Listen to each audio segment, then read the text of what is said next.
kasih Pak Nusron, banyak hal yang sudah disampaikan. Nah, pertama saya ingin tanya terkait anggaran. Di sini kan tentu anggaran itu kan kemudian ada output atau outcome. Saya tidak akan mengatakan pemotongan efisiensi anggaran itu sebagai efisiensi karena sampai 41% hampir 42,76 kalau nggak salah itu sudah pemangkasan anggaran.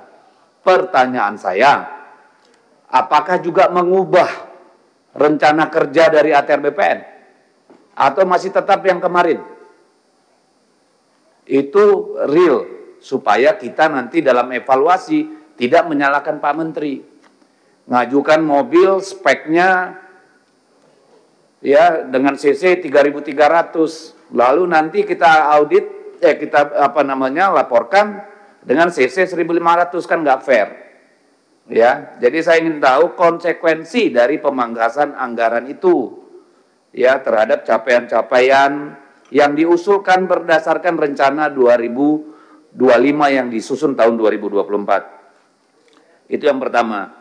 Dan sini saya juga mau sampaikan bahwa jangan lupa bahwa APBN kita itu juga mendorong sektor real, sehingga harus juga diperhatikan pengaruhnya terhadap ekonomi real. Yang kedua Pak Nusron, saya menangkap semangatnya tadi secara substansial, bicara tentang keadilan pertanahan, juga kepastian hukum, dan soal sosiologis ketika bicara tentang katakanlah hak apa yang sudah terbitkan nih, hak ulayat, tanah ulayat. Cuma yang menjadi pertanyaan saya, kenapa hanya Kalimantan Barat nih?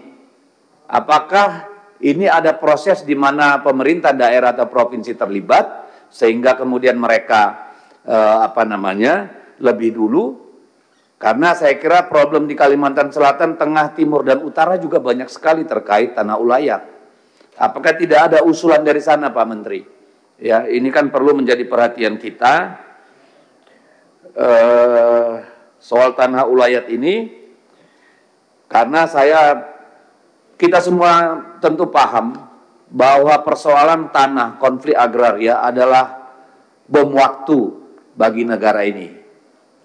Ketika populasi terus bertambah, tanah semakin sedikit, ya, perubahan terjadi dalam dunia industri dan sebagainya, orang untuk makan perlu tanah.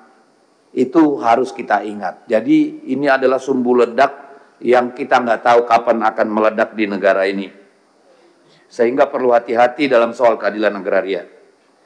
Kemudian Pak Menteri, saya juga sangat tertarik dengan plasma dan inti. Di dapil saya Pak Menteri, tidak ada plasma yang beruntung Pak. Setiap tahun per keluarga rata-rata hanya menerima 100-200 ribu per bulan Pak, untuk 2 hektar tanah plasmanya. Saya mohon semua di Kalimantan Utara diaudit Pak. Karena selalu alasannya rugi, perusahaan rugi, masyarakat masih punya utang. Sampai kapan mereka harus menderita? Mending kembalikan 2 hektar itu mereka kelola sendiri. Kenapa jadi rakyat yang berutang di bank untuk plasma? Padahal tanah ulayat, tanah milik sendiri. Ini saya kira Pak Nusron, saya sangat butuh perhatian khusus dari Kementerian Agraria. Di Kalimantan Utara ini Pak, ada satu kabupaten Malinau lebih luas dari Jawa Barat Pak. Penduduknya hanya 85.000 kurang. Tanahnya terdiri dari mungkin 70% hutan, 29%-nya konsesi, tambang dan segala macam, cuma mungkin di bawah 5% yang diduduki masyarakat. Padahal di sana, di Kalimantan Utara ini ada PSN yang besar sekali Pak, yang pasti orang kampung, masyarakat adat nggak akan bisa berpartisipasi kecuali menjadi security atau cleaning service Pak. Saya mohon ada keadilan untuk rakyat di sana. Dan saya lapor juga Pak Menteri, sahabat saya ini, belum ada kantor wilayah Pak di Kalimantan Utara Pak. Padahal Papua itu saya lihat ada beberapa sudah, padahal lebih dulu Kalimantan Utara dimekarkan tapi nggak ada kantor BPN wilayahnya. Jadi kalau ada pembagian sertifikat itu mungkin 80% diambil sama Kaltim Pak. Kaltaranya nggak kebagian, ya, itu problem. Lalu kemudian ini terkait tadi Bapak menyinggung ada kerjasama sekarang tambahan Kementerian Transmigrasi Pak. Mohon perhatiannya Pak untuk Kalimantan Utara, ya, supaya kalau ada di sana program transmigrasi mohon disampaikan, bukan kewenangan Pak Nusron. Saya berharap itu 60-40 Pak. Ya, either masyarakat setempat 60, 40-nya masyarakat transmigrasi. Jangan sampai ada ketidakadilan yang nanti tahun-tahun mendatang bisa memicu konflik. Ini harus kita perhatikan. Yang keenam, terkait Satgas Kelapa Sawit, Pak. Pertanyaan cepat, Pak Nusron. Apakah di dalamnya ada Kementerian Keuangan, Pak? Ada. Baik. Ini terkait juga, Pak, karena menurut saya, ini kalau nggak ada cerita penegakan hukum, Pak, persoalan kayak gini akan terjadi terus. Saya mohon diaudit, Pak, dan negara menghitung apakah sudah bayar pajak dengan benar juga ini. Jangan cuma haknya untuk mendapatkan sertifikat, kewajibannya pada negara bagaimana selama ini. Termasuk saya mohon Pak, semua HGU, kelapa sawit, HTI, dan sebagainya, apakah sudah dipetakan dengan benar. Sehingga kita bisa menghitung apakah betul misalnya HGU diberikan 30.000 hektar, dia tidak menguasai 35.000 hektar.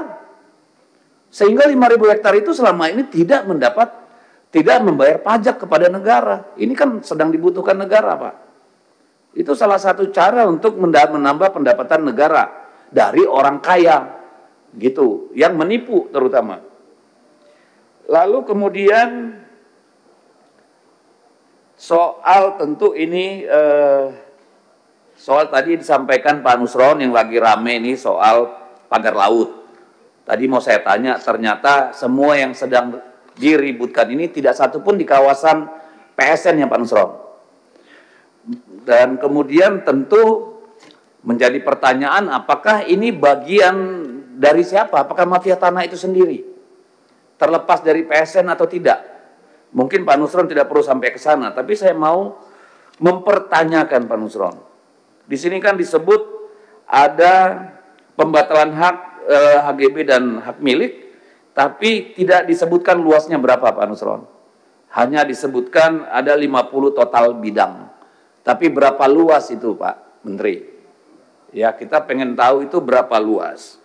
Kemudian, dulu pertemuan pertama kita Pak Menteri, saya mengatakan bahwa tidak akan ada mungkin mafia tanah, tidak akan ada konflik kalau tidak ada keterlibatan insan BPN.